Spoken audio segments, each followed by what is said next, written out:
So why shouldn't the white man pay for what he did? That's right. That's right.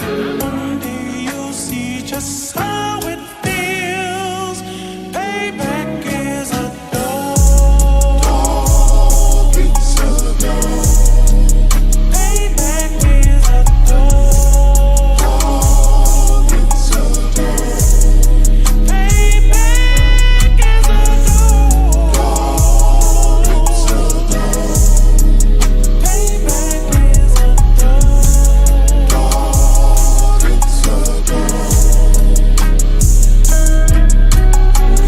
I'm in a hell of a hole, was never expected to grow. Just obstacles set in the road, that a result of me selling my soul.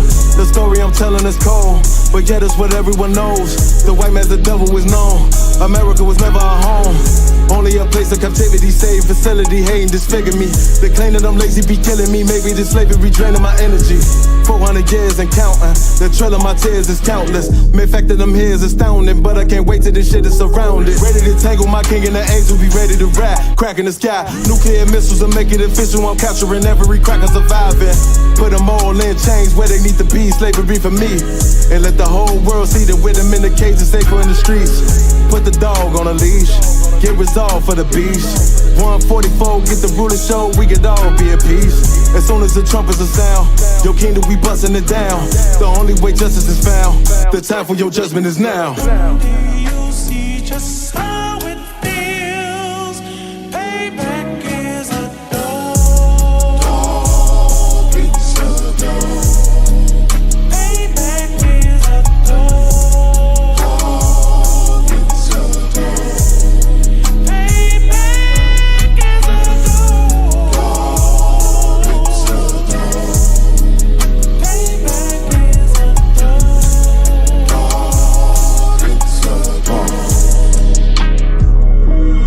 Look, ain't no remorse in my blood slim. It won't be no compromise. Now it's time to feed the worms. Watch his body turn to flies. I clutch iron while you trust the lies. The next Glock I buy gon' be Gen 5. I get it customized. And sending shots off like farewell. Praying payback come back around like a carousel. Still remember your Honda's words ringing in my head like bells. Said you in his body, you fit the Lord, fuck the cartel. Triangle choke, apply pressure to the game like I did Vondale. Payback's a bitch in a dress, she a bombshell. Revenge is served cold, I just hope they making oxtail. Glock fresh out the box, I swear it got that new car smell. Made myself a target in a world of mad shooters. That was designed fire for our babies to pass through. In the day of our king's reign, I'll be overzealous. They bought my jealous, I bought brand new parabellums. One day you'll see just how it feels. Payback is a dog. It's a dog. Payback is a dog.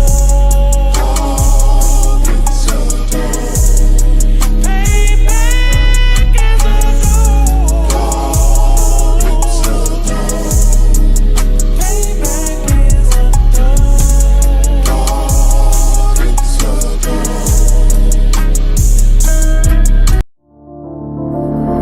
Back roll.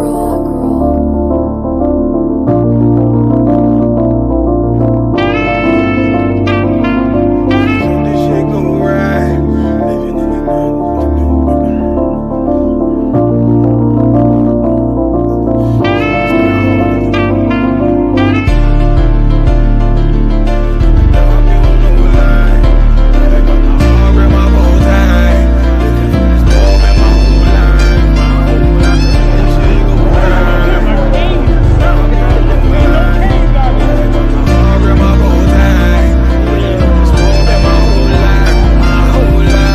You'll never see another nigga like this. Used to have that white bitch popping on the night shift. Now I'm one westward, sharper than an ice pick. On you rappers' necks and it's feeling like some vice grips.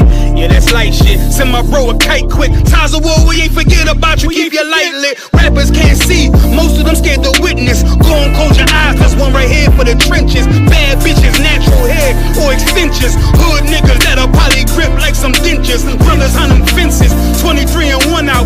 Praying that commissary hit before it run out. Bitches on the gram, dog filter with their tongue out. Couldn't stay home because they found the dugout. Closed casket.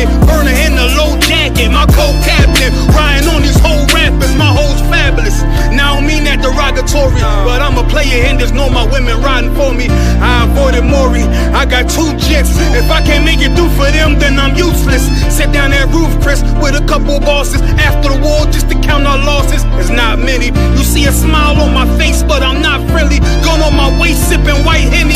I just hope this shit go right. Living in the dark, you don't know light. Gotta got my heart grip, my bow tie. Waiting on the squad in my whole life. I just hope this shit go right. Living in the dark, you don't know light. Gotta got my heart grip, my bow tie. Living in the sport in my whole life, my whole life. It's so melodic. When I be dropping this ebonics, this ghetto phonics, they got me on the level supersonic. My bomb atomic, and you know where you can find me. Somewhere probably folding this paper origami. My name is pure as the Dasani, my wave is like a tsunami. I went from 0 to 100, feeling like Ricky Bobby. I made a deal with the Reaper. Got a couple wives, they some keepers. Talk a lot of shit, but you can't walk a mile in my sneakers. Bitches go to Miami, come home with change features. Now she got a BBL, her ass fatter. Trying to show up all them niggas that laughed at her. Now when they see her, they only wanna fuck her. They just wanna touch her, they don't wanna cuff her. They just wanna come and kick it with her like a punter. Turned her to a runner, now it's all aboard the train. Fenty on her face, but it's not concealing the pain, it's a shame. So I'm in the hood like some rap snacks. I know niggas kill you and your mama for a scat pack. Dark tint, matte black, they do it for half that. Had you like 90s Missy in a fucking trash bag. I'm from Philly, we don't do bank accounts, just cash app. I spit a verse and I just watch the time slow. This that guy flow, this that shit that rappers die for. This that uncut Taha Wall straight from Pablo Escobar. I be at the bar like Moscato. They think it's effort, but no, this that block work. Make the countermeasures, take pleasures, making an op hurt. Light is in the sky, cause every verse is a concert. My mind work at speed, y'all can't fathom. Listen to the words of a champion. And Ken, the streets need another anthem. I just hope this shit go right. Living in the dark, you don't know light. Gotta got my heart grip, my bow tie. Waiting on the squad in my whole life. I just hope this shit go right. Living in the dark, you don't know light. Gotta got my heart grip, my bow tie. Living in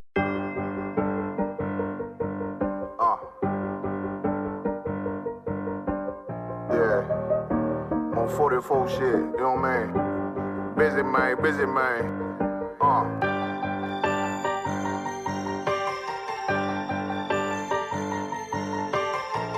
Look, when that shit drop, you step all the way on their neck, step on their neck and their head with that shit.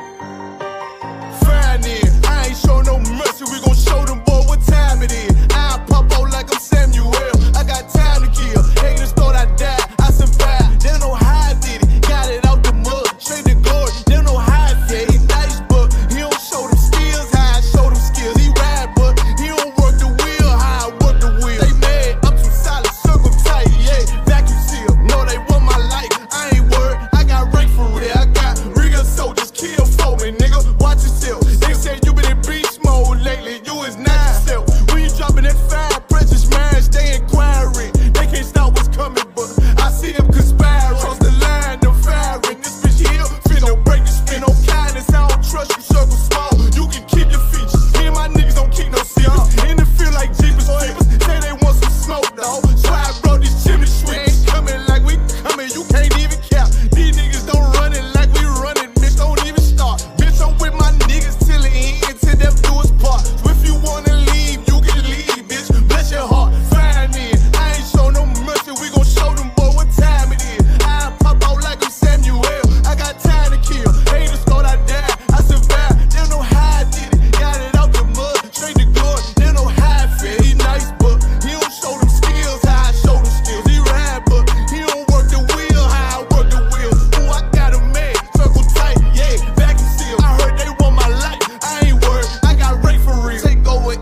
kill the beat. I don't know who, somebody need to hear this. Y'all don't speak Hebrew, that's Yiddish. How the fuck you try to label us anti-Semitic? We the Israelites, blacks, and native Hispanics. The Germans getting locked up for the Holocaust. Meanwhile, black people still up in the Holocaust. 100 million of us died in the transatlantic. 6 million died, y'all want the world to never forget it. You can never be a Jew, you a Ashkenaz. This ain't a star dum-dum, a gun die or die.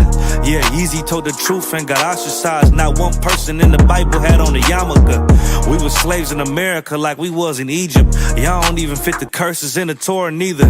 Y'all was blind to the truth, I had to make it clear. How Jerusalem, your land, your people came from Europe. That was 1947, your menorah got 9 sticks, it's really only 7. Yeah, it's us against the world, Armageddon. This what happened when you inherit lies from your ancestors. Y'all the synagogue of Satan with them black hats. Your whole nation sitting ducks, Aflacs. Bunch of thieves and culture vultures, ain't nothing kosher. To tell the truth, you vagabonds don't have a culture. Macedonia, Alexander and Philip, you a convert, so tell me, how the fuck is you Israel? That don't make you the people just cause you live there. Why my people can't hate your people like y'all hate Hitler? All the prophets was black and was called nigga. Y'all don't even fit the description that's in the scriptures. Abraham, all the way down to Jacob, we the real Jews. Y'all don't study Christ, y'all follow the Talmud. Keep it real, yeah, let's keep it real. Cold hard truth, it give you chills. Say y'all Jewish cause y'all ain't really them. About to do 'em like Hammond, it's the Feast of Purim. UPK undefeated, this an easy win. We was born fighting, y'all the evil twin. Jacob took hold of his heel, then out came his little red bastard, they kosher deals. It's only 12 tribes, y'all trying to make it 13. Esau despised his birthright, the Lord cursed him. He ain't the devil, who is? I'm still searching. Ask your rabbi, why he get them babies herpes? I don't know what's worse, that or you claiming that you a Maccabee. I'm about to cancel, everybody try to cancel ye. I ain't afraid to speak, that's what I do. They riding to the core, I'm just judging them by their fruit. Cause they ain't suffering curses. If I was carnal, I promise I'd punch you in person. I know this an uncomfortable subject. They making millions off our culture and black people suffering from it. Yeah, they don't believe in Christ, they the Antichrist. Make a living off of niggas, they a parasite. I ain't afraid to tell the truth, niggas terrified. I'm about to go DEFCON 4, I ain't satisfied. That is proof. That is absolute proof that they know we are the real Jews. That's absolute proof. He got the records. Go find me a white Jew on any archaeology in Egypt anywhere. You will never find a piece of archaeology with white people as slaves in Egypt. So don't tell me that they were slaves and it's their identity, and they know it. And I know the blasphemy of them, which say they are Jews, and are not. The Lord knows the blasphemy of you so-called white people that say you are Jews and you are not Jews. You are not the people of the law. You are not God's chosen people. God's chosen people are living in the ghettos of America. God's chosen people are in poverty and depression in the streets of America. God's chosen people are walking around in America with no identity. That's where God's chosen people are. Hey, Shalom, this is the Wednesday night history class. Remember to check out Commanding General Yohanna's radio show, which is Monday, 2 a.m. UK time. We have classes here Monday through Friday, live in the physical school. Monday, Wednesday, Thursday. Make sure you log in, we have them online Tuesday and Friday. Log into the classes, you can get all your information. Ask all your questions, you can get them answered in the chat. This is the history class. Me and Hakayan, I'm going to rock it out today. We're going to go over Islam and some nonsense. Beans as next month, these are getting ready to fast. And they're going to start acting like they're dying. They're going to start acting like they can't breathe. And typical, that's what they do. Every year they act like they're dying and act like they can't breathe. Listen, years ago when I was about 16, 17, I used to work in McDonald's with them. And this time of year, they'd say, I can't clean the grill because I'm fasting. I'm thinking, yeah, you fast with your mouth, not your hands. You clean the grill with your hands, man. Don't give me that nonsense. I can't clean the grill because I'm fasting. Listen, I know black slaves that was in the heat, hotter than the grill, man. Don't feel. And I was working their ass off in the sun. That's what I know. I know that much, man. So don't give me that nonsense about you can't clean the grill because you're fasting. That's the kind of stuff that they'll come up with. But, also, we got a feast day coming up, man. In March, the Feast of Purim, 2-day feast. coming down to that. We're gonna have a whale of a time. The brothers, the sisters, we're gonna eat, drink, party, man. Listen, we're gonna eat, drink, we're gonna party, man. We're gonna celebrate that day. Why? Because that day our enemies wanted us dead. And what did the Lord do? The Lord done what he always does, man. They want us dead. He turns around and kills them, man. So, they want us dead. The Lord turns around and unalives them. And we should celebrate that because guess what? They was getting ready to celebrate. If we was on the life, we would have died. They would have celebrated it.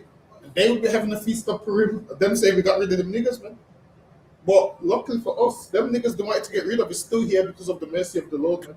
That's right. The mercy of God. Them niggas they wanted to get rid of so bad. It's still here. Imagine 1,000 years later, they've been trying to get rid of us and we're still here, man. Imagine that, like there's something you're just trying to get. It's like a stain. Imagine a stain, and you're trying to get the stain gone, and you think, oh yeah, got some brands on it, the stain's about to go now. Imagine straight after the stain comes back. That's like us with them, man. We're like a stain to them, like they hate us. They don't want us here. And every time they try and do something to get rid of us, we always come back stronger and better, man. Every single time, we come back stronger and better. But any questions? Just type them in the chat and we'll get to them. But Slacky, go ahead, okay. Khan. The Quran, a book of about the same length as the New Testament, is one of the most remarkable scriptures in history. It has molded the lives of millions of people. So now this is a historian saying it's molded the lives of millions of people. Go ahead. And given birth to a powerful and enduring religion known as Islam. And it's gave birth to a powerful religion that they would call a powerful religion known as Islam. Go ahead. Khan. Which has helped shape the modern world. Unlike the holy books of the Jews and the Christians, which are collections of religions, narratives, laws, poems, proverbs. And now that makes the Bible way more powerful. Now the Bible was written in different time frames and it's collections of different prophets' writings, and none of them contradict. And the Quran is written by one man, which don't even make sense, which lets you know how great the Bible is, man. It's like you guys like Khan. Prophecies and prayers, dating from different periods and written by different men. Every word in the Quran was delivered to the world through the lips of a single man, the Prophet Muhammad. And it goes everywhere the Quran was delivered through the words of a simple man. So one man wrote the Quran, and the Bible is written by multiple men, and they didn't contradict each other, man. Why? Because that book came from God.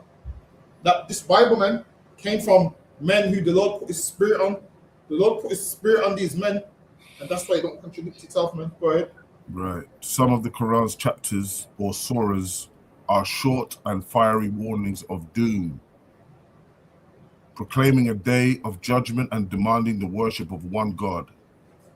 And now demanding the worship of one God, they got that from us, where we say I can't remember where it is, but we say the Lord our God is one. That's what we say. Now in the Bible, I think it's Shema Yasha'Aleh, I can't remember. I can't remember how it goes, paraphrasing. But it means, hear, O Israel, the Lord our God is one. So now they stole that. And then Muhammad said, yo, we need something like that. So now they tried to say Allah is one, because they copied from the Bible. Go ahead. Others discuss the biblical prophets and lessons of their lives. Still others lay down detailed, so like can you scroll it up a little bit? Hold on, once I can try. Bear with me. I'm trying to move. You're on about the banner in the way, right? No, yeah. Can't the banner. Hold on, one second. I'm trying to move it right now. Bear with me. Okay. Hold on.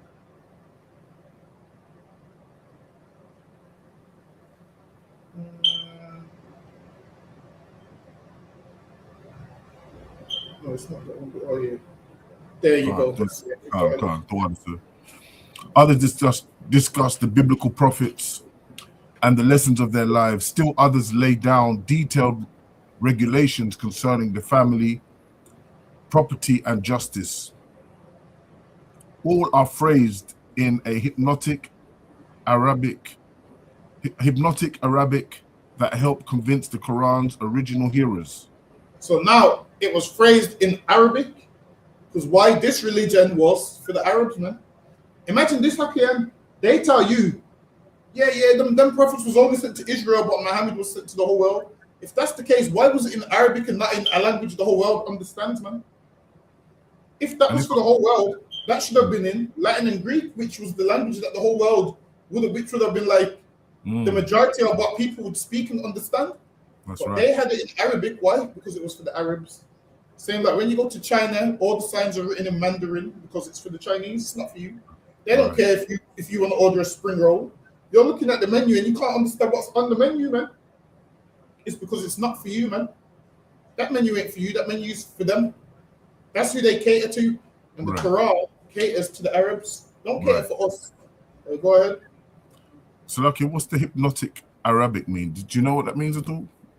Phrased in a hypnotic, it just means Arabic language. So they just used the Arabic language. In hypnotic? Phrased Oh, right. Okay, right. Yeah. Yeah, I get you, sir. Can't. So phrased in a hypnotic Arabic. Right. So meaning they just spoke Arabic basically. Right. Okay. Calm.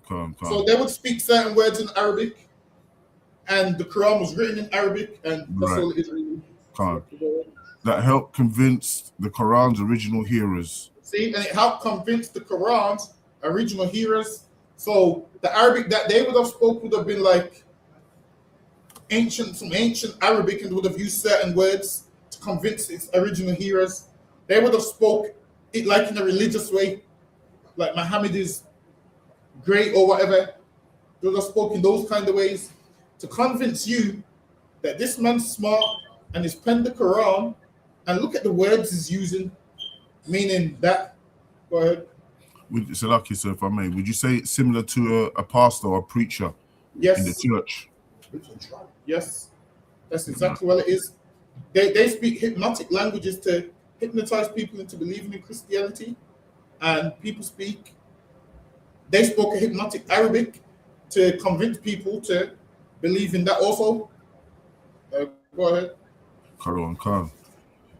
Arab tribesmen who prided themselves on eloquence as much as courage, that this was no human speech but the word of God himself. Yeah. I I was trying to find some. Hold on. I was trying to find something because now there's a brother I know is Muslim, and he made a video and he was getting angry, man. He's like, "Yo, I'm gonna say it how it is. When us black brothers go to the mosque, you don't treat us right. There's not meant to be no gap in between us. You don't even want to touch toes with the brothers." And you know that if we don't touch toes, it leaves room for shaitan to creep through. So in the mosque, you meant to touch toes with each other. Like your toes is meant to touch toes. And if you don't touch toes, shaitan can get through the gap of you not bridging the gap by touching toes. Listen, I'm trying to find it.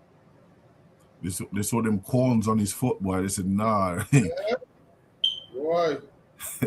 You ain't touching my foot. You meant to align. Hold on.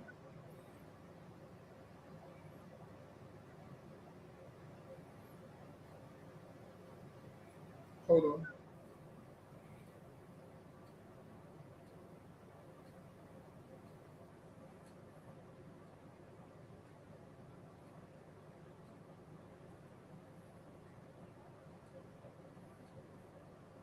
Bear with me. I'm trying to see if I can find what I'm looking for.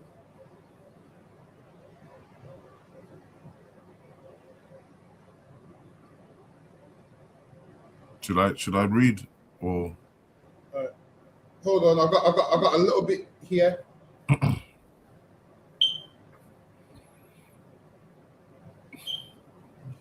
Here it says, it is obligated for Muslims to make their rows straight and compact and to close the gaps between them. That is done by standing shoulder to shoulder and foot to foot. That's gay, man. It says, it was narrated from Anas ibn Malik, may Allah be pleased with him, that the Prophet, peace and blah, blah, blah, blah, blah, make your rows straight for I can see you behind my back. It was narrated from, be pleased with him, that the messenger, blah, blah, blah, blah, blah. Hold on. Make your rows straight, stand shoulder to shoulder and close the gaps.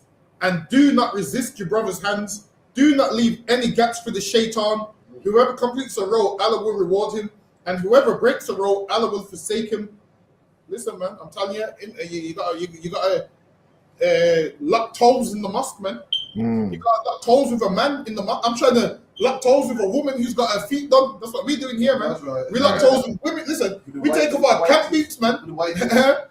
We take off our camp boots and lock toes with women in here, man. In there, they got men locking toes in the mosque.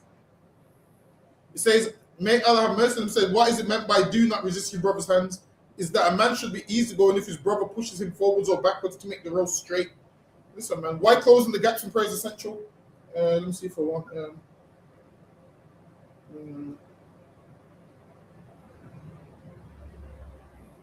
Say with me.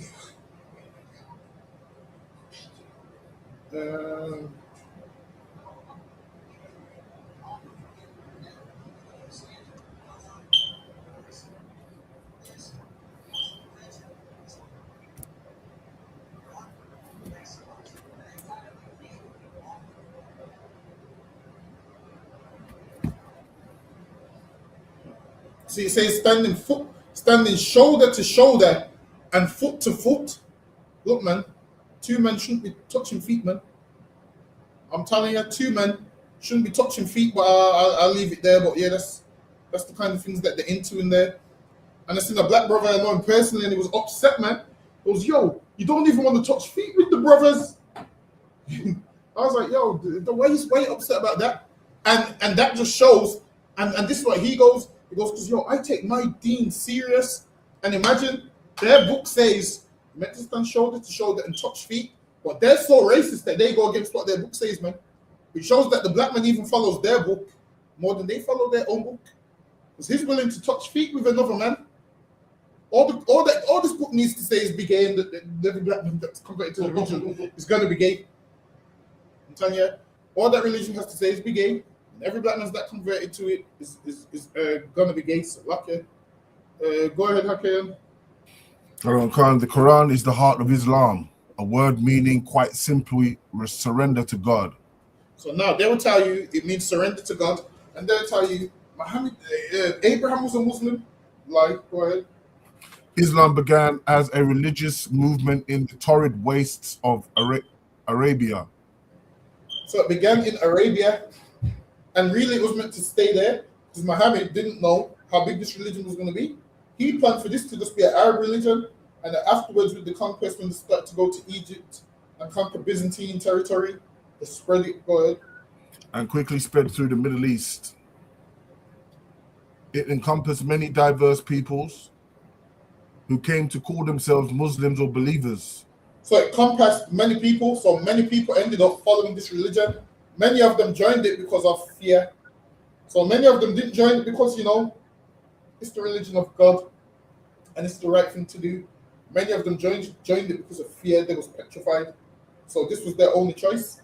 It was either this or die. So many of them joined it for that reason. Go ahead. Welding them into a vast monotheistic state. In less than 10 years after the Prophet's death, through conquest and conversion. See? So it's through conquest and conversion. They got a lot of people to follow this religion through conquest. So that's why they got so much people to follow this religion, man. Conquest. They went out there with the sword, went to war, and that's how they got many followers. Go ahead. Islam shook the foundation of the Byzantium and Persia. So now they conquered Byzantium and took down the Persians. Also, they conquered the Byzantine Empire. So what you'll find is everywhere the Byzantine Empire was, they went there and made war with them and slaughtered them and stole their land. So now, originally, the Byzantine Empire, a lot of them was in like Christians and stuff, was in the land of Israel and whatnot. What happened? Muhammad's followers went there, slaughtered them, and kicked them out of that land and took that land. And then now, what did England do? Put the Jewish man there, and now these two are both fighting over land that ain't theirs. One thing belongs to them because they was living there for a long time. And then these Europeans that went there now, they think it's theirs because they make out like they're the real Jews. When really, the real people that this land belongs to some were fighting over Peckham and Brixton. Some were fighting over Handsworth and Newtown. Meanwhile, they're fighting over the Middle East, the greatest land of all. The Bible lets you know this is the greatest land of all. Instead, we're fighting over some dump in England, man. Fighting over some slum in the UK. Fighting over their postcode. Meanwhile, they're fighting over that land because they know that land is the land that God has got all the resources. They know that land's a great land. And that's what they're fighting over. And we killing each other over what? Your mom was so poor that they gave her a house in Peckham.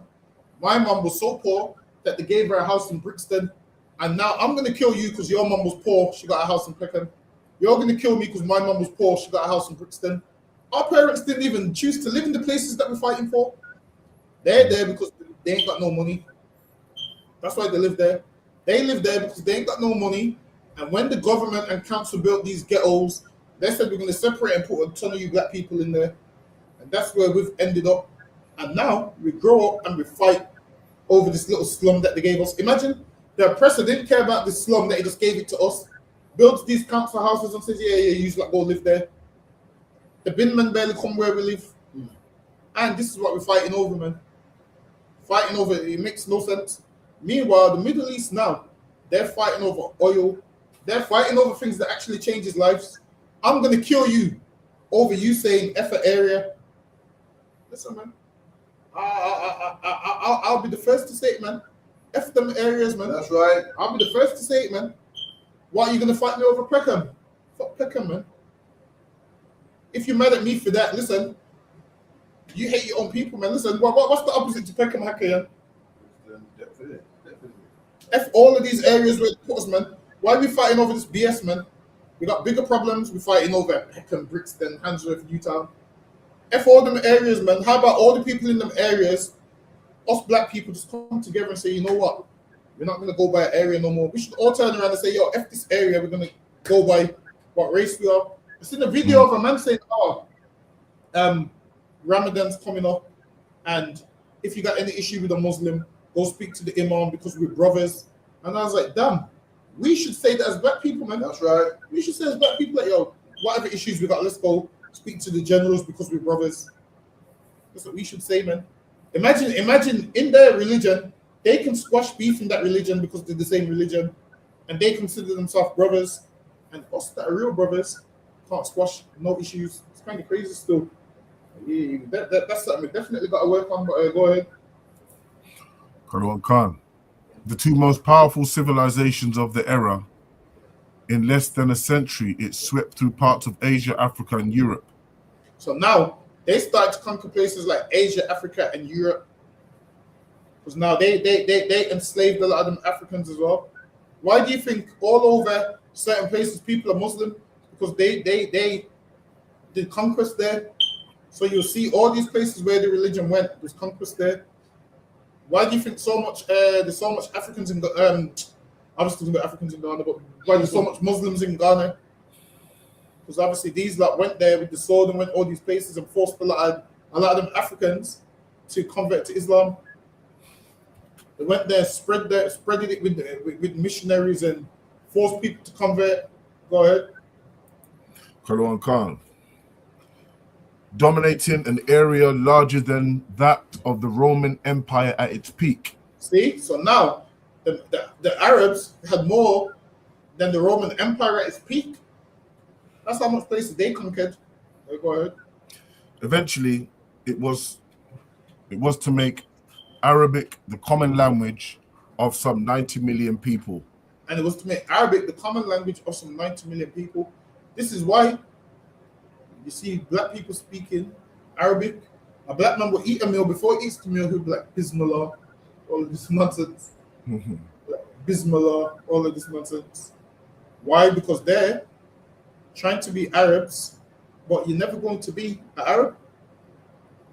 I don't care how much red dye you put in your beard. I don't care how much times you rub your forehead on the concrete. I don't care how much marks you got on your forehead, how much man dresses you put on. You ain't never going to be an Arab, man. That's right.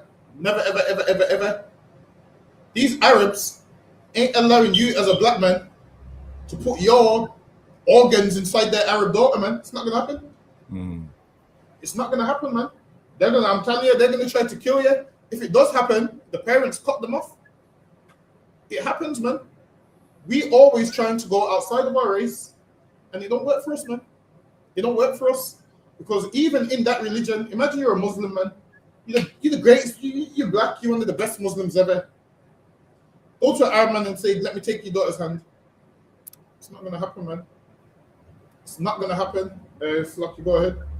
Got on Kanza. Cliff Banks said, "Respect, brothers. Just come on. Where is the information on the screen right now? The information's on the screen right now." Cliff, go ahead. I think he may mean the book, sir. What book it is? Oh, this is called El Islam. Early Islam. Mm. Come on. To dictate the way of life for 1 out of every 7 persons inhabiting the earth, and to exert powerful influence on the West. And exert powerful influence on the West. So now they had a powerful influence on the West, and they took down what? Their Byzantine Empire, as in took their lands. So Lucky, go ahead.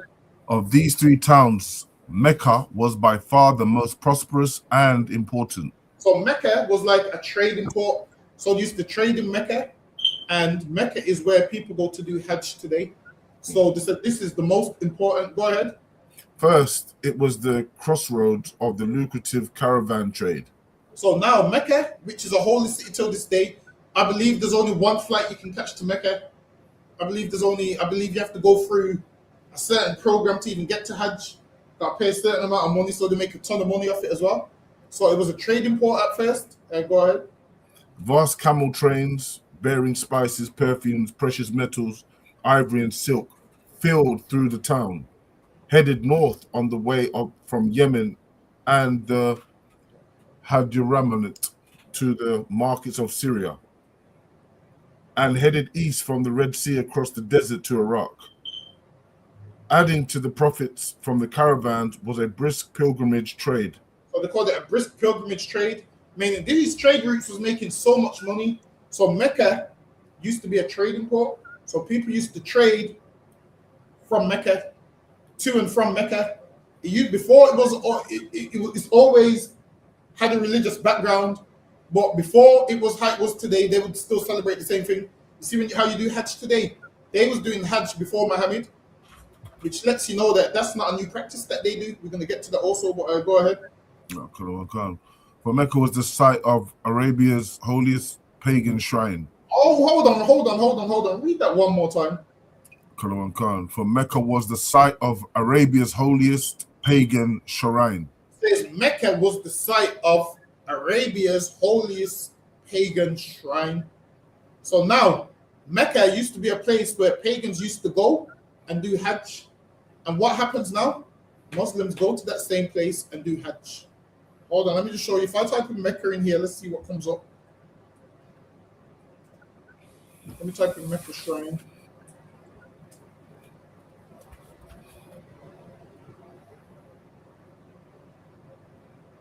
Actually, I don't even need to type it up, but everybody knows they go Mecca to do Hajj today, and that's where they worship the stone. Now, in the Bible's never ever told us to go and worship a rock. Now, people tell you that Abraham built the Kaaba. That's not in the Bible. Abraham did not build the Kaaba. They'll tell you that Abraham and Ishmael built it. Abraham and Ishmael built nothing. Go ahead. Quran Khan, if I may, sir, as well. Before they used to even, bow down and worship, go to Mecca, they was bowing down to our land, right? In the beginning, they prayed towards Jerusalem. Right. And then once Muhammad fell out with the Christians and the Jews that refused to follow him, he turned his back and started to pray elsewhere. And that's why they pray with their back towards Jerusalem. Okay. The shrine located in the center of the town was a modest cube-shaped building known. They said it was a modest cube-shaped building. And this was a pagan shrine, which was a modest cube-shaped building. Now, let me get you a picture of this modern cube-shaped building. Hold on.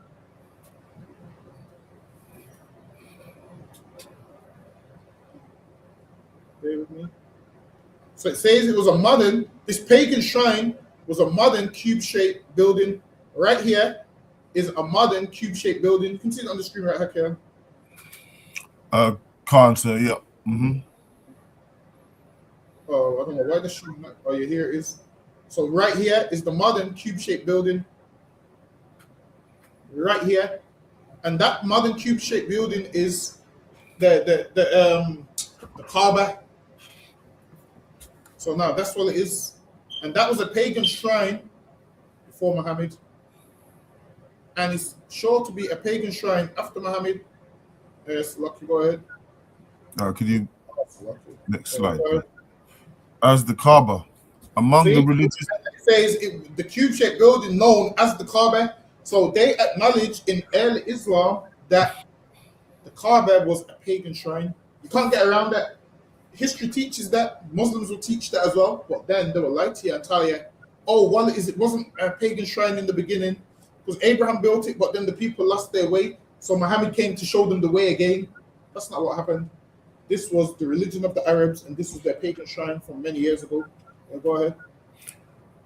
Khan. Among its religious objects was a hallowed meteorite known as the Black Stone. See, among its objects was a meteorite known as the Black Stone.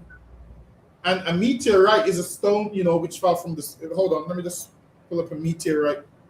Because they will make out like Allah threw the stone from heaven. That's what they make out. Why didn't he throw a white one? Why a black one? So apparently it was white, and everybody's sins made it turn black. Foolishness. Hold on, let me bear with me. Let me share my screen. Right here it says a meteorite is a rock that originated in outer space and has fallen to the surface of a planet or moon. When the original object enters the atmosphere, various factors such as friction, pressure, and chemical interaction with the atmospheric gases cause it to heat up and radiate energy. It then becomes a meteor and forms a fireball, also known as a shooting star. Astronomers call the brightest examples bolides. Once it settles on the larger body surface, the meteor becomes a meteorite. Meteorites vary great in size via geologistics, and bolide is a meteorite large enough to create an impact. Hold on.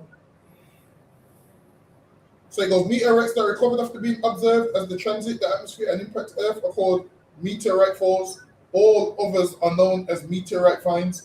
Meteorites have traditionally been divided into three broad categories. I don't think I need all that, but yeah. Right here is a meteorite. So now if I said to them worship this one, they're not going to do it. Why not? Why wouldn't you worship that one? I mean, they're all the same. A meteorite is a meteorite. I can take you to a museum right now where you'll see a meteorite in the museum. I can show you a meteorite in the museum right now.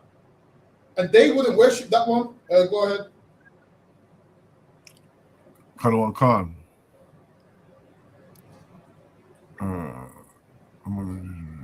The black chief deity of Meccans was Allah. See, so now they said the chief.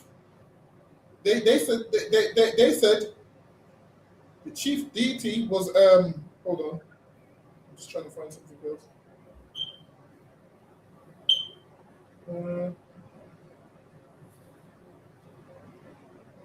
Hold on, you know what? I might need to bet.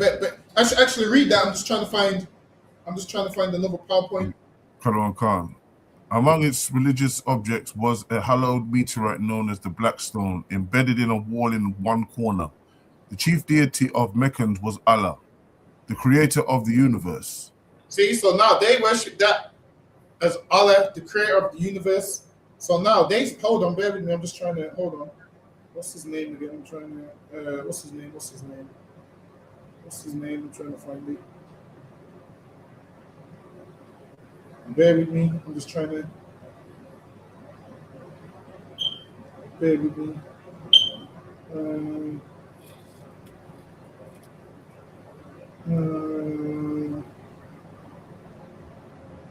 Bear with me.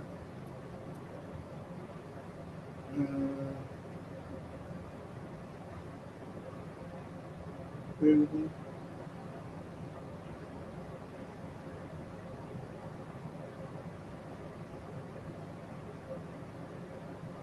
All right, so lucky. Yeah. Hold on, but hold on. Let me just. Actually, yeah, I can get to that one after. All right, so lucky. Go ahead.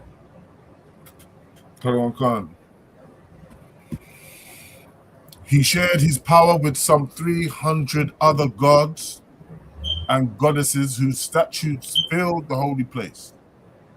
So he shares his power with some 300 other gods. So this was letting you know that Allah shared his power with some 300 other gods. That's letting you know. So imagine you're in a religion where you notice idol worship, and the historians notice idol worship also, because they say he shares his power with some 300 other gods.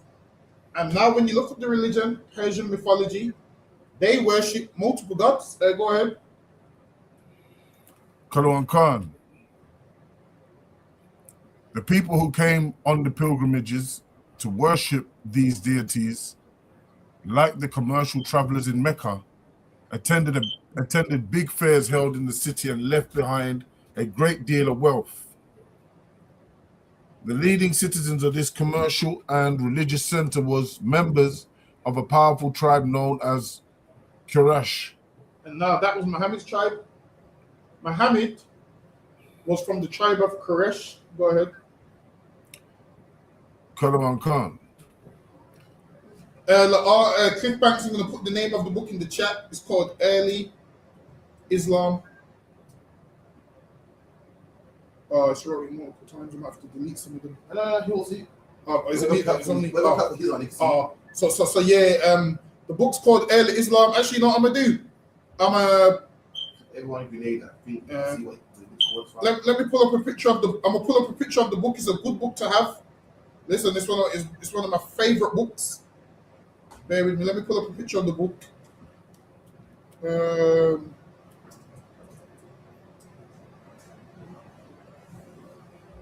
Let me see if here it is. Hold on, I'm gonna put a picture of it on the screen. Bear with me. It's this one right here. So this book right here.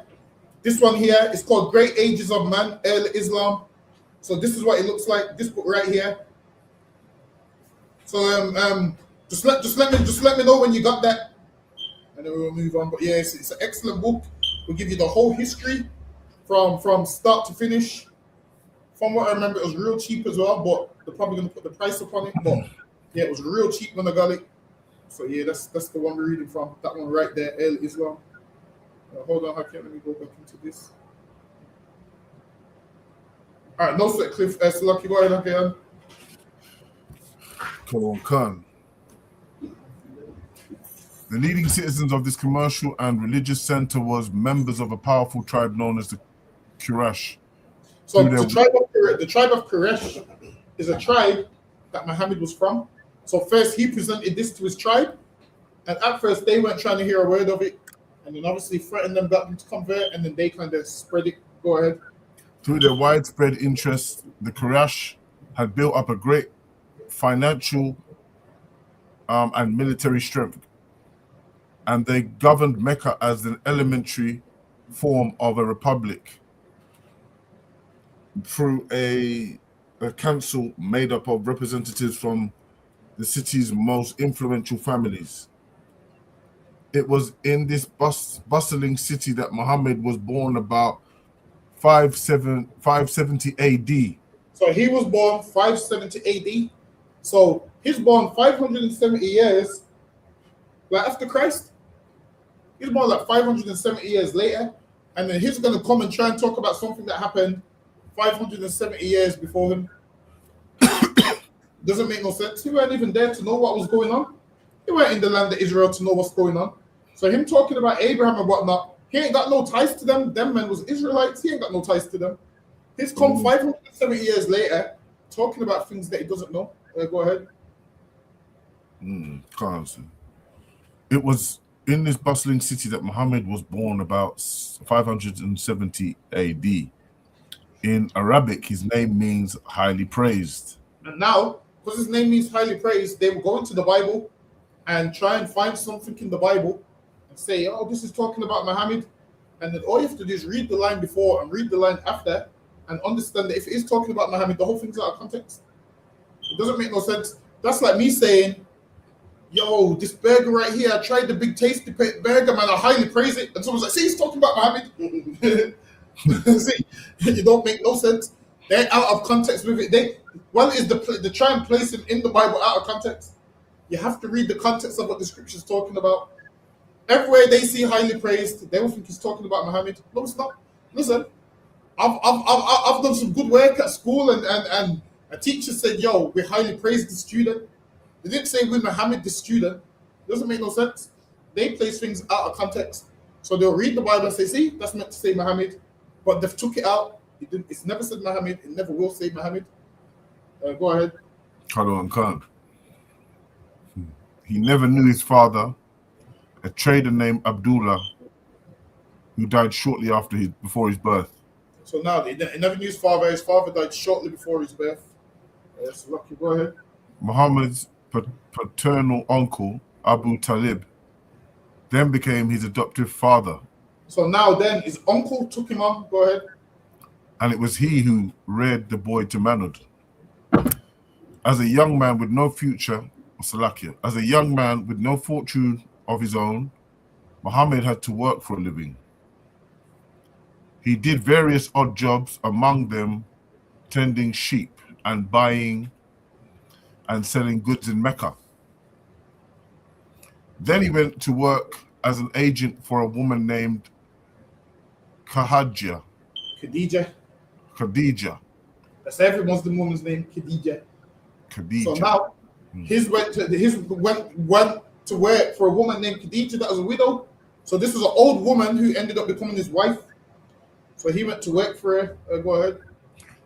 A widow with considerable business interests. So she basically put him on. She gave him a job, and then Muhammad started to travel. So Hakim, when you travel, what happens? You start to meet people. So now, on this travel, he started to meet people on this travel, and then on this travel, guess who he's meeting? Christians and Jews, and they're telling him about religion, and that's where he was inspired to come up with Islam. Go ahead. Okay, fine. On her behalf, he traveled north with one of the caravans to Syria. Syria was then part of a powerful Christian Byzantine empire, and Muhammad must have come in contact with many Christians there.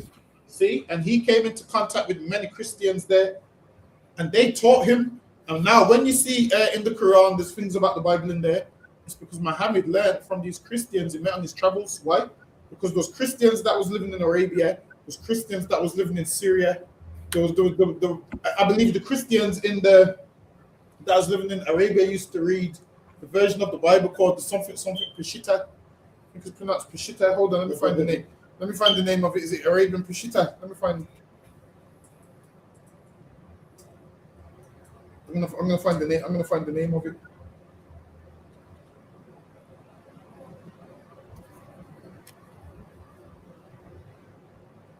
So yeah, this is what they would have been reading. Hold on. Listen, we prove everything up here, man. Let me find it. So right here, it says the Peshitta is the standard version of the Bible for churches in the Syriac tradition. It is the official Bible of the Church of the East and contains the books in the New Testament that were originally written in Aramaic, the language of Jesus and his disciples. The Peshitta is a collection of Aramaic manuscripts relied upon by Syriac churches. So that would have been the version of the Bible that they would have been reading, the Peshitta. So at that time, this is what they would have been reading. Hold on, I can drop that. Because usually they always like to ask you, well, what version of the Bible there was the reading? That's the one. That's the version. Go ahead. Khan. At this time, powerful outside religious influences were at work in Arabia. These influences had filtered into the peninsula from Syria and Palestine. So now, at this time, Syria and Palestine, the Byzantine Empire was running them. So the religion of those places back then would have been Christianity, because the Byzantine Empire became Christians. The Byzantine Empire became Christians with, I believe, Constantine becoming the first one, the Roman emperor. And then after that, the religion of the Roman Empire became Christianity. So everywhere the Roman Empire was ruling, Christianity was the religion of it. Go ahead. Hello, Khan. As well as from Christians, Abyssinia, Ethiopia. And now there was Christian Abyssinia. So now there was also Christianity in places like Ethiopia. Go ahead. Just across the Red Sea from. And this is what people say to you, the Ethiopian Bible, because obviously there was Christians that was in Ethiopia. They will tell you about the Ethiopian Bible. The Ethiopian Bible has more books in there than the Bible that you read and all this. Listen, I'll be honest with you, the Ethiopian Bible hasn't been vetted. That's what it is. You have to understand this. Ethiopia was outside where the Roman Empire was ruling. So when the Roman Empire sat down and looked at these records, they knew what should be in there, what shouldn't be in there. Those religious scholars. Ethiopia was outside of that, so they don't have any nonsense in their book. That's like a big judges. So yeah, they would have any nonsense in their book because they wasn't under the Byzantine Empire, who actually had scholars and everything. They was kind of left to their own devices, so they had what? Books in there that's not canon. That's why they got like I think they got Enoch in there. I think they got they might have Jasher in there, I can't remember. They got a ton of books in there that they're not meant to have in there, but go ahead.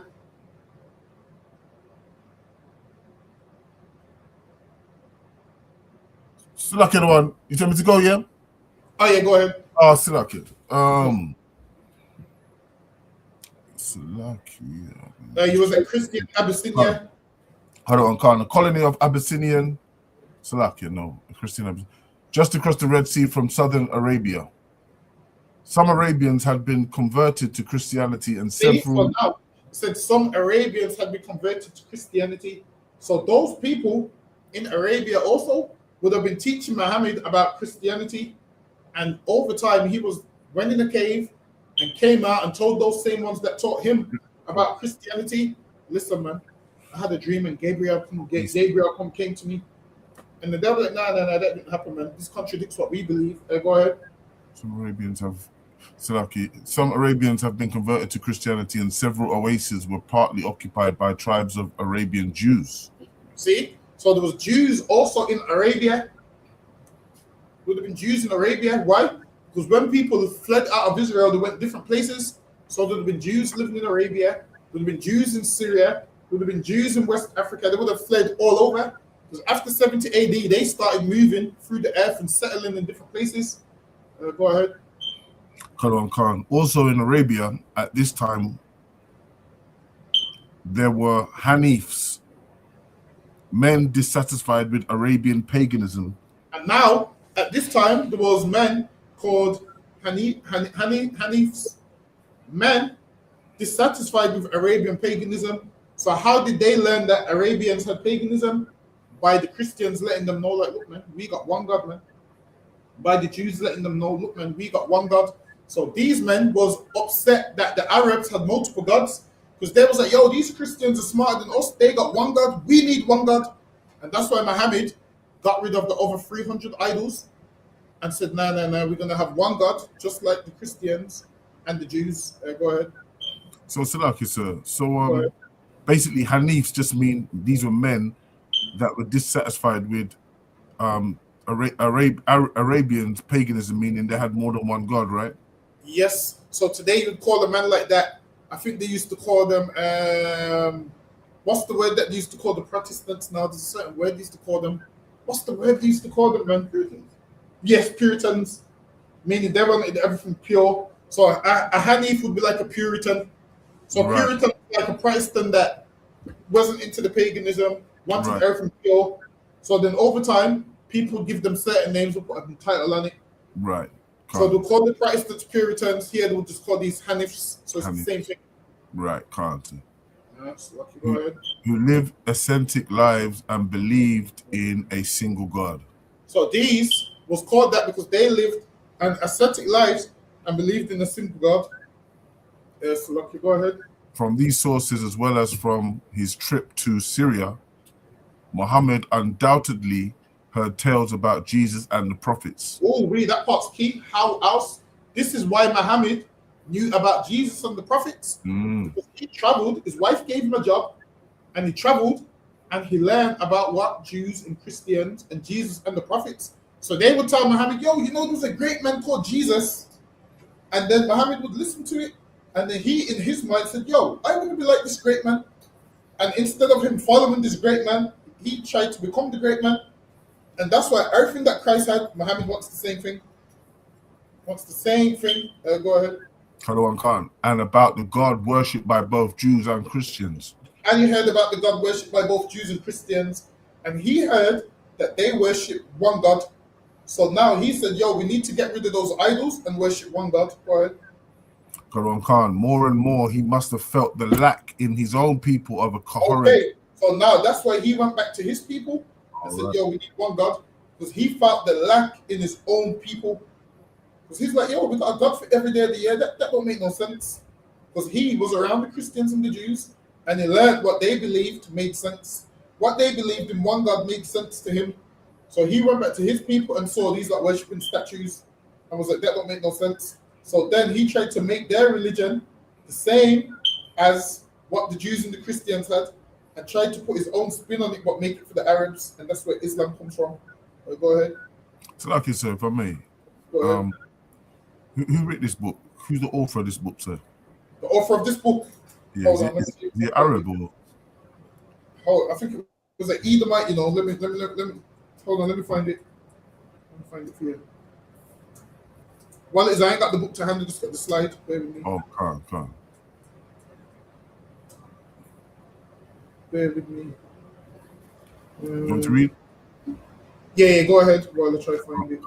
Khan. More and more, he must have felt the lack in his own people of a coherent faith.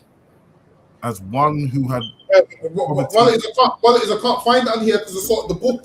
I only seen it on Amazon on here, but it didn't say who the author is. But I'll text you. Once I get back to my house, I'll text you it. Okay, Fuad, appreciate it. As one who had poverty and orphanhood. I'll read that back again so you can. All right. So more and more, he must have felt the lack of his own people of a coherent faith. So he's in that faith as, yo, these are silly, man. Yo, why are we believing in this? He's hearing about people that believe in something greater than his beliefs. Go ahead. As one who had known poverty and orphanhood, he was particularly distressed by the arrogance of the rich and powerful. Now, he was distressed by the arrogance of the rich and powerful. So he started to teach them like, yo, give the riches to Allah, pay this tax, pay that tax. Because he was mad at them because they was rich and he was poor. So because Muhammad was poor and these that was rich, he started to threaten them with a day of judgment. That's why they got scared. He started threatening them like, yo, if you don't give up this money, hellfire awaits. Because that's how he started to threaten the rich. Go ahead. Because remember, he grew up poor. So because he grew up poor, he had a soft spot for the poor. Like, yo, give to the poor because he knew he grew up as an orphan and poor and dirty clothes and whatnot. And he's seen the rich flourishing. And now he wants these poor not to be treated how he was treated. He wants the rich to free up some of them goods. Go ahead. Khan. These men believed that money and material possessions were everything. See, and they believed that money and materials was everything. So now he had to lie to them and make out that it wasn't. Go ahead. And they no longer respected the former desert ethos under which the rich were expected to share their wealth with. So now in their beliefs back then, the rich was expected to share their wealth with the poor. This is before Islam, but the rich wasn't doing it. So once Muhammad became in charge, he started to reiterate all these things. He started to say, no, we bring him back. You're not sharing your wealth with the poor. Go ahead. Next slide, too. Awesome. Okay. Yeah, go ahead. Khadija was impressed by Muhammad both as a person and for the way he handled her affairs. And when he was about 25 years old, she made him an offer of marriage. So now she was a widow, old woman. And when he was about 25 years old, she wanted to marry him. Go ahead. A sugar daddy. Sorry, sugar mommy. That's what, that's what it is. Yeah. She was rich, man. She was rich. Listen, man, in Islam, they say the man should take care of the wife. Khadija took care of Muhammad, man. Listen, they can't tell me nothing about man should take care of the wife because in here, she was taking care of him, man. Mm-hmm. They can't tell me nothing about man should propose to a woman. In here, she proposed to him, man. Can't tell me nothing. Yes, lucky, go ahead. Khan. She had already been married twice before. She's a hoe. And was some 15 years older than he. So she was 40 and he was 25. Go ahead. Nevertheless, Muhammad accepted Khadija's proposal and was faithful to her from the remaining 25 years of her life. So now, she was 40. She died at 65, then basically according to this. Go ahead. His marriage relieved Muhammad of most of his financial cares. Listen to that, man. It relieved most of his financial cares. Them Muslims can't tell a man should take listen, I'm sure in their religion they say, yo, a man needs to be able to take care of the wives and all that. She took care of him, man. That's right. She relieved him of his financial cares. I need a woman to relieve me of my financial cares. So we need relieving of our financial cares. Listen, man, she took care of him. Whenever they come to you with that nonsense, because a man must provide, ask them, well, they don't have to provide for Khadija, ask them. And they ain't gonna be able to answer it because in the history, she provided for him, she relieved. Imagine he was a worker and she married him and that relieved him of his financial cares, man. Go ahead.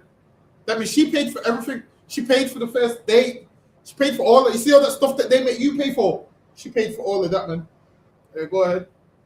Khalwan Khan, his marriage relieved Muhammad of most of his financial cares and gave him considerable time to himself. Often he would escape the bustle of the city by retiring to a cave on the nearby mountain of Hira to meditate. So now he would escape into a cave to meditate, and then when he meditated in one of these caves, it's the time when it said Gabriel came to him. Go ahead. Sometimes he went alone, sometimes with his family. Here certain spiritual insights came to him. He was to say later, like the breaking of dawn. So he would say here, a few insights came to him. He would say while he was meditating in this cave, a few things came to him. Let's go ahead. In the year 610 AD, when Muhammad was about 40 years old, he had an experience that shattered his tranquil existence and set him on the path that was to transform the lives of millions of people. So now this is when he's claiming that he had a vision in the cave. Go ahead. There are many colorful accounts of this event based on the various traditions that grew out of his life. All of them, unfortunately, leave many questions unanswered. Listen, all of them things that he claimed happened in the cave leaves many questions unanswered. Go ahead. The account most often quoted is that of Ibn Ishaq, Muhammad's first biographer, who lived in the century following the Prophet's death. On the eventful day, according to Ibn Ishaq, Muhammad had gone to Hira with his family and was asleep in the cave when an angel appeared. When an angel appeared, he came to me. So he said he was asleep in the cave, and the angel came to him. Go ahead. Next slide, sir, please. The biographer quotes the Prophet saying, with a coverlet of brocade whereon was some writing, and said, "Read." I said, "What shall I read?" He pressed me with it so tightly that I thought it was death. Then he let me go and said, "Read."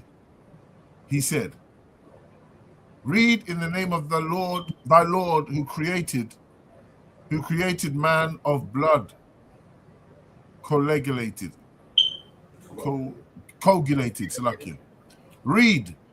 The word is the most beneficent, who taught by the pen, taught that which they knew not unto men."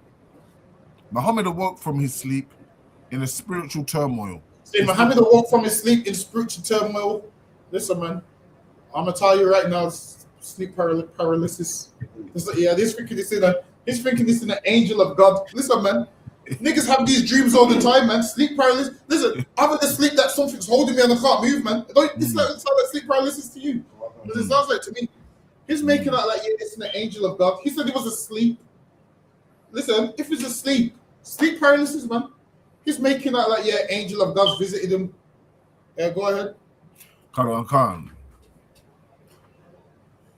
Muhammad awoke from his sleep in spiritual turmoil. At first, he feared that he was possessed by some kind of demon. Hold on, wait. A man of God thought he was what? Possessed by some kind of demon. I've never known a man of God to think he's possessed by some kind of demon when delivering a message. Now, can people be possessed by demons? Yes, but the way he is he's making out a demon delivered him a message. He's making out a demon delivered him a message, and now he's going to deliver that message to the people. That's what he thought at first, and people convinced him that wasn't the demon that he saw. Listen, when a man of God had an encounter with an angel, he knew when no demon he was encountering. He knew it was an angel. Why? Because angels come and present themselves. I am an angel of the Lord. They present themselves, man. Whoever came to Muhammad didn't present themselves. That's right. He's gone back to the people, and the people are telling him who came to him, who wasn't even there, but bearing that in mind. Go ahead, Hakia.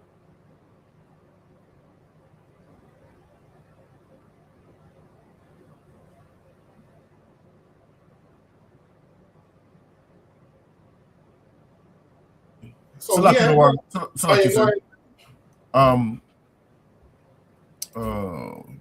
read it from the Muhammad awoke. Yeah, that part. Okay, Muhammad awoke from his sleep in a spiritual turmoil. At first, he feared that he was possessed by some kind of demon. He was so distraught that he set out to climb the mountain and kill himself. Oh, so now he was about to commit suicide, man.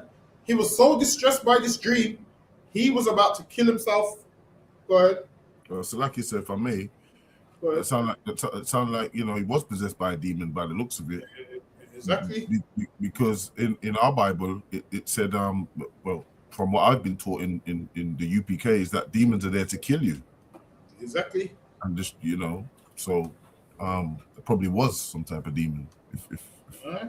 He was going to kill himself, and the people had to talk him out of it and say, "Nah, well, it is. You saw the prophet Gabriel." They lied to him on that one. He didn't see no Gabriel, but that's lucky. Go ahead. He was so distraught that he set out to climb the mountain and kill himself. Then, according to the account, he heard a voice from heaven looking up, and he saw the form of a man with feet astride the horizon, saying, "O Muhammad, thou art the apostle of God, and I am Gabriel." See, now he's lying now. Now he's saying he looked up and he saw, "Thou art the apostle of God, and I am Gabriel." Well, he learned these names from the Christians that he was around. He learned these names from the Christians that he was around, and he's just throwing names out there. Go ahead. Muhammad returned to Khadija and told her what had happened. So she immediately went to a Hanif kinsman of hers. So now she went to a Hanif kinsman of hers. So now this is where Muhammad got the idea of one God, because why? What did the Hanifs believe? They believed that one. They didn't believe in the multiple gods and believed only one God. Exactly. So she went to a Hanif kinsman, and that's how they started this whole religion. Go ahead. Quran Khan. The holy man heard the story of the unhesitatingly pronounced Salakia. My bad. She immediately went to Hanif's kinsman of hers. The holy man heard the story and unhesitantly pronounced his verdict. Unhesitantly, this man didn't hear it properly, just announced something that's not even true. Go ahead. Muhammad had been visited by the same heavenly inspiration that had descended to Moses, and he was to be the prophet of his people. So now this man told me, "Oh, you're supposed to be the prophet of the people. This people." Here it said it's meant to be the prophet of his people. Get me? That don't include us, man. That includes their nonsense. Go ahead. Quran Khan. Muhammad, however, did not assume this role at once. For a long time, she received no further messages from God, and he suffered fears of self-doubt. He then had a second revelation ordering him to begin his work, to rise and warn the people. Muhammad actually began preaching publicly in Mecca in 613 AD. He taught that Allah was not He taught that Allah was not one God among many, but the solitary and eternal sovereign of the universe. So he taught that Allah's not one God amongst the 300, but he's the God of everything. So that's what he started to teach now. Because he went to a Hanif that hated paganism, so that's why he's teaching that. Go ahead. Yeah, fine. And that men must thank him for their existence and worship him only. Existence and worship only him. He preached that all believers were equal before God. And guess what? He preached that all believers were equal before God. But who was he teaching this to? The Arabs. When he's talking about the believers, he's talking about the Arab believers. He was in Arabia. He's not talking about you 1,000 years later in England and Jamaica thinking this. You read that and said, listen, where is he teaching? He said what? Read that part one more time. He began preaching publicly in where? In Mecca. Actually, Mecca, yeah. All right then. So when he teaches, yo, all of you like here, once you convert, you're all equal before God.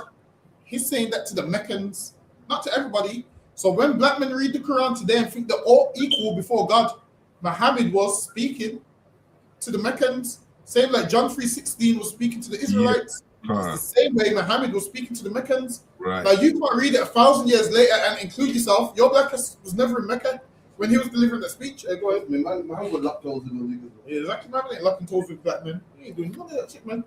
He's there with beer Arabs, man. And he goes, they're all equal. And you know how you know he wasn't talking about everybody? Because Muhammad's followers had a caste system where the Arabs was at the top, then the non-believing Arabs was second, then the slaves was at the bottom.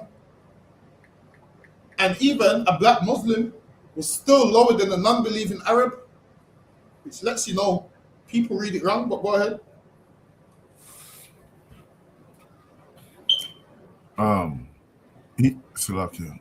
He preached that all believers were equal before God and that the rich must share their wealth with the poor. At the same time, now, remember, so now what you're realizing now is the compilation of the Quran is a lot of Muhammad's preferences. He grew up as an orphan and was poor.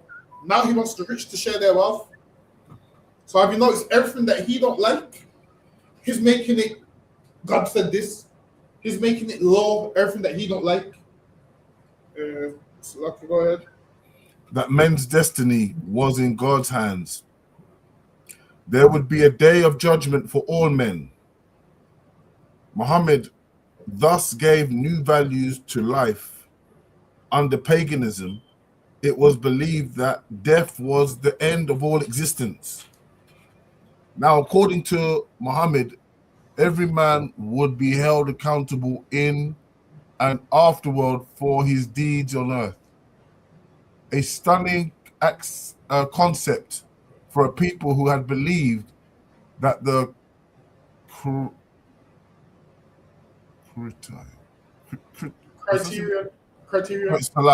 criterion of success was the wealth a man accumulated. So now what these pagans believed was, all right, we get all these riches, and then once we die, that's the end. So they was living anyhow trying to get the riches.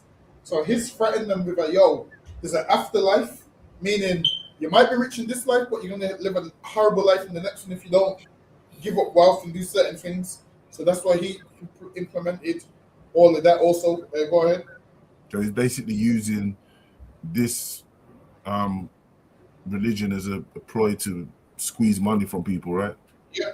So what he's doing, because he didn't have a good job and didn't have money, the people that did have a good job and had money, he's trying to make them scared. Or think about it, if you're rich and your whole aim is to get rich and die, you're not scared of nothing because you're living.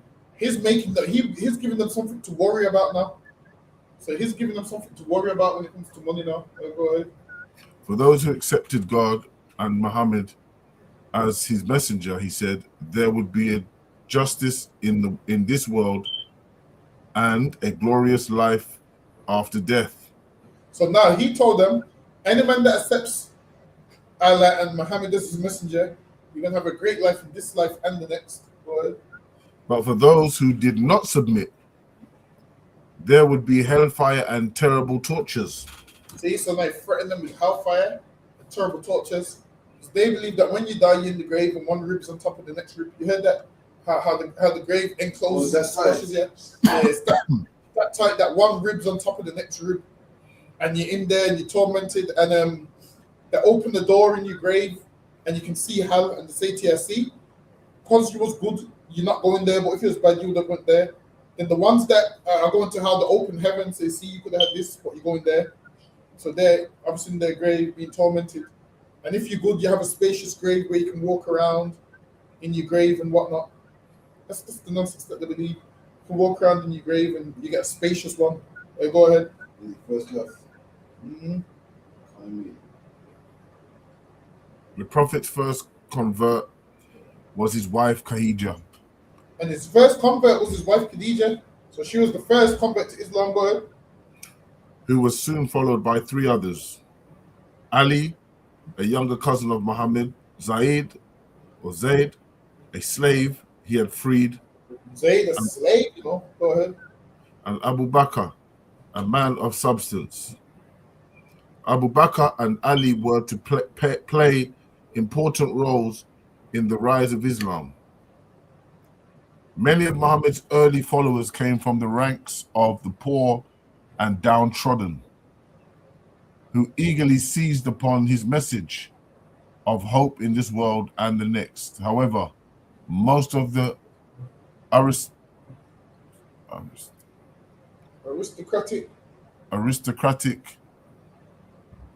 Quraysh. So now they refuse to acknowledge him, but I'm gonna go to this one. Say that, what is it again? Aristocratic. Salakia. The aristocratic Quraysh not only refused to accept him as a prophet, but greeted him with a fierce opposition. Oh, see, even his own people understood, like, yo, Muhammad ain't no prophet. They refused to accept him. But They saw a threat to the whole privilege.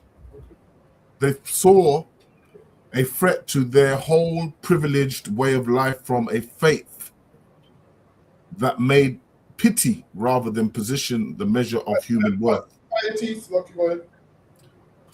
Salakia, piety.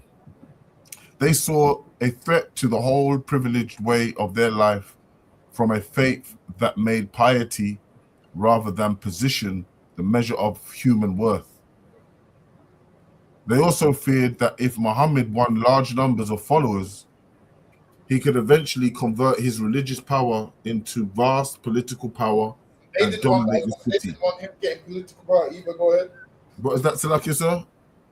They didn't want him getting political power. Fine.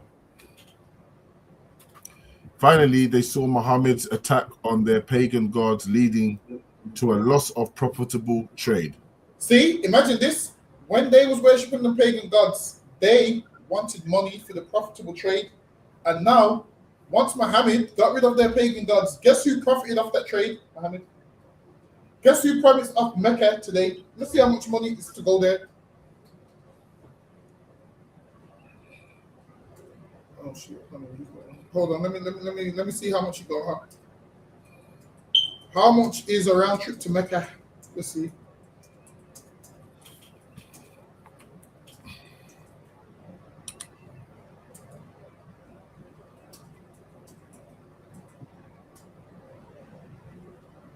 That's what it's called, the Umrah package. Let's look up the Umrah package. The what, Salakia? Umrah. Umrah package. So when it loads, I'll let you know. I'll let you know the prices for him. See, look at this. See, departure airport. All right, let me Heathrow, adults 1, enter your phone number. See, that's what I'm saying. Someone has to contact you. I think Mecca nights. You people usually do 10. Medina. See, you have to go Mecca, Medina. 5 nights, room, 1, accommodation, 5-star. All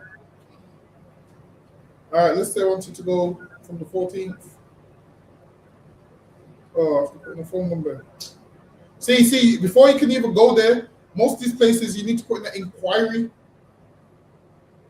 Let me just see average price. How much is a round trip to Mecca for Hajj? If I had round price.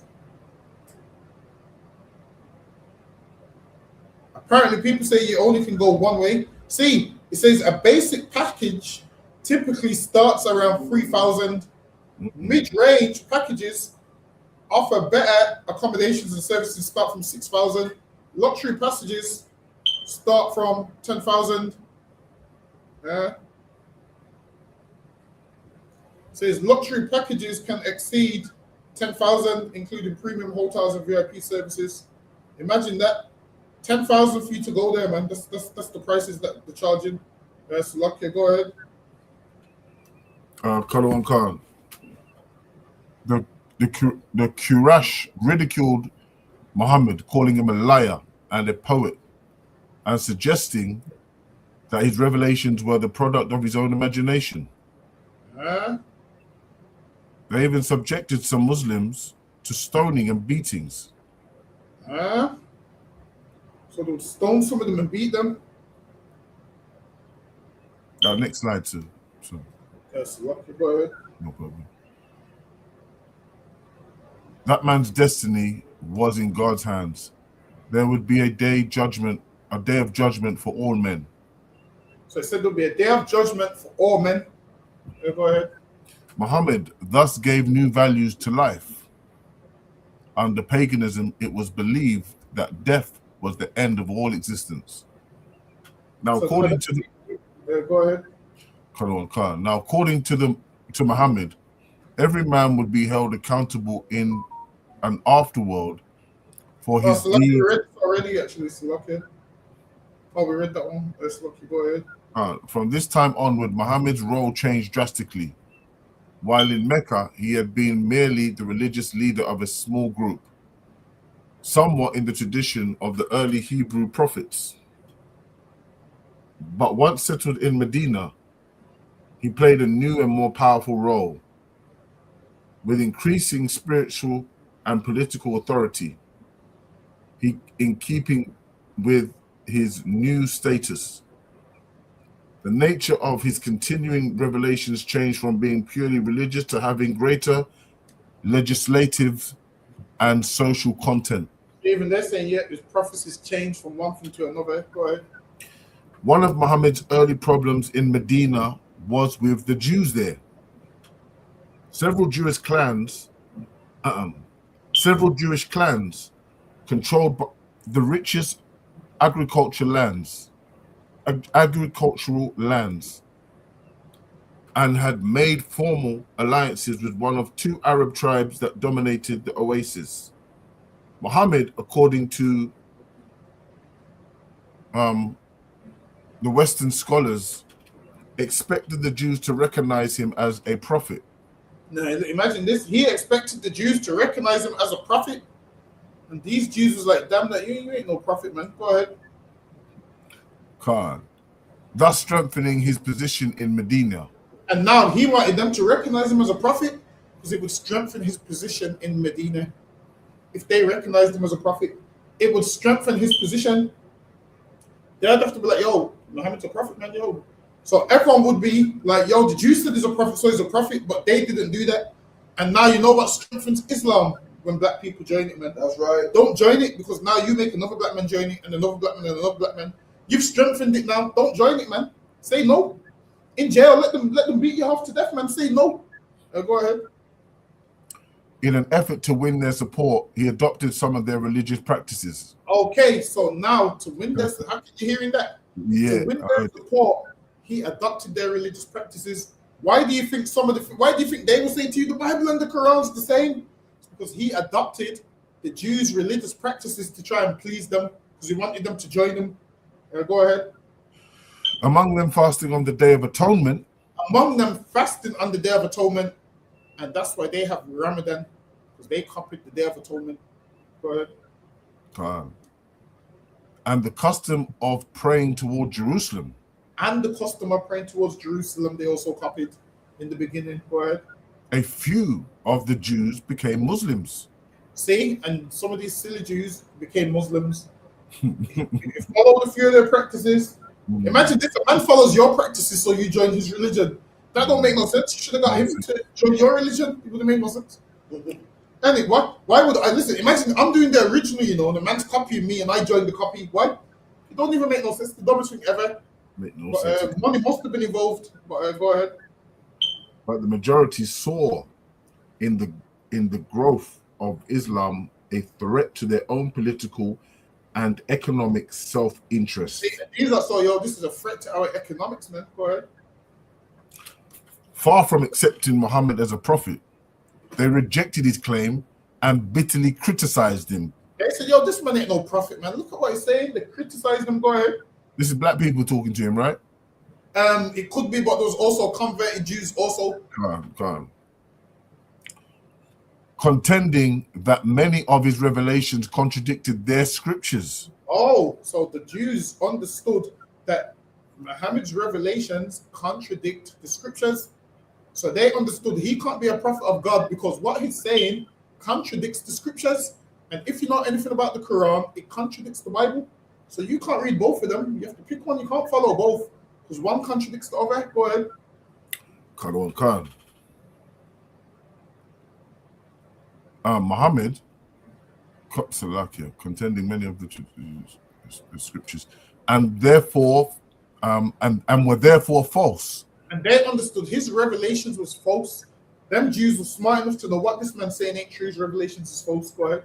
Muhammad countered it by saying that the Jews had distorted their scriptures. So now this is why when you read the Quran and every Muslim will tell you the Bible's been changed, this is why they say it, because the Jews didn't follow Muhammad. And they said to Muhammad, you contradict our scriptures. So he said, no, you have distorted your book. And that's why that lie lives on today. The Bible's been changed. The Bible's been changed. Okay. They know if they don't teach the Bible's been changed, it don't say the same thing as the Quran. So they will tell you the Bible's been changed to try and make it fit the Quran, because the Jews understood that Muhammad's revelations contradict their scriptures. So they came up with that lie, the Bible's been changed, and they harp and sing on that lie all the way into 2026. Go ahead. Khan.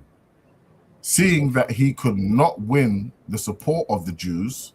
So now it says, he said they distorted their scriptures and only the Quran was the true word of God. This is what they will tell you, the Bible's not the word of God. The Bible's been changed. The Bible's been changed. They will tell you all of those things. Hold on, wait, baby, 1 second. Yeah. All right. No, sir. How can you can call it? We up on the time. Khan, give the teacher. We'll